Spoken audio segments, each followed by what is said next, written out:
A veure, com ho explic?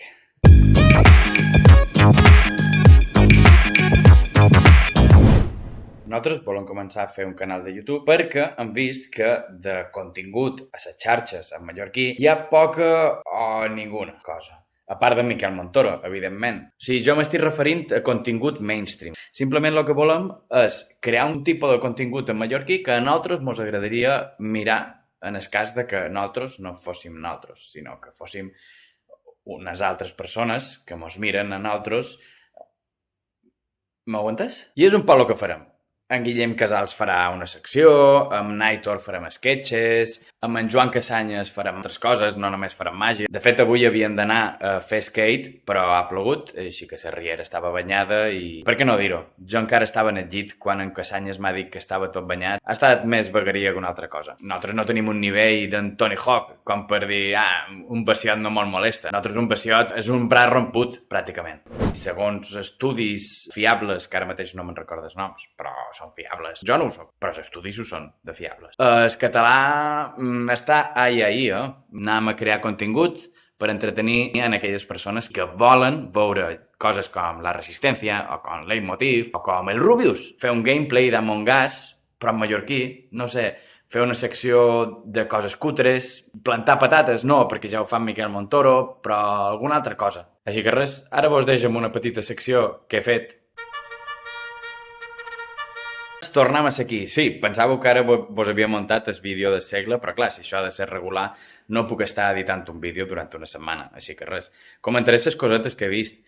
Notícia internacional, o com a mínim nacional, o bueno, notícia. Miquel Calent s'ha esguinçat un peu. I la notícia no està en que s'hagi esguinçat un peu, és que si tots els influencers mallorquins, siguin joves o no siguin joves, no reben comentaris negatius, alguna cosa estan fent malament. Que també s'ha esguinçat un peu. Seria molta maldat anar allà i dir-li t'ho mereixes. No, hombre, no s'ho mereix. També té masses comentaris. Crec que hauria d'anar bloquejant algunes comptes. Només perquè en té molts. I fa ràbia, manes de més, que a mi mai me posen cap comentari. Una altra cosa, cercant Miquel Calent, m'ha entrat gana, he cercat Tumbet. Sabíeu que Tumbet s'escriu en bo? Però què és això? Tumbet, tu! Tumbet. Des de quan s'escriu en bo? Tombet. No ho he acabat d'entendre. De fet, si cerques Tumbet amb bu, te sortirà totes les pàgines en castellà, i si ho cerques en bo, te sortirà fins i tot el diccionari. Jo no ho sabia. Són aquestes coses que mai te n'aniràs a dormir sense haver après una cosa abans, o dues. Hi ha dies que no aprens res, però supos que aquell dia sí que aprens alguna cosa, que és que si no fas res no aprens res. Una altra notícia, aquesta sí que és internacional. En Maluma ara se fa dir Papi Juancho. Com a nom de reggaeton, Papi Juancho. Hombre, és que Maluma, Papi Juancho. Jo m'imagino els seus seguidors americans intentant dir Papi Juancho, Papi Johnson, Papi Johnson, Papi Johnson, Papi Johnson, Papi Johnson, Papi Johnson, Baby Johnson, Baby Johnsons? I fins aquí el vídeo. Poca cosa més. És un vídeo de presentació.